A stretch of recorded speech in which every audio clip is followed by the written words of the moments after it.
این زن و شوهر افسر KGB هستند که یه مأموریت بهشون داده میشه که یه افسر KGB دیگر رو که از شوروی فرار کرده اومده آمریکا و داره با FBI همکاری میکنه رو باید بدزدن و برگردونن به شوروی تا محاکمه بشه.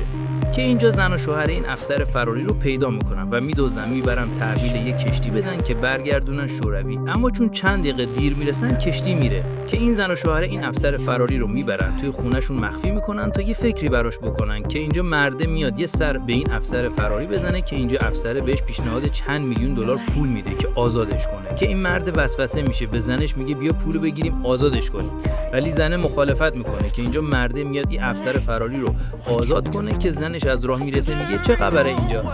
اما این زن از قبل افسر فراری رو میشناخت.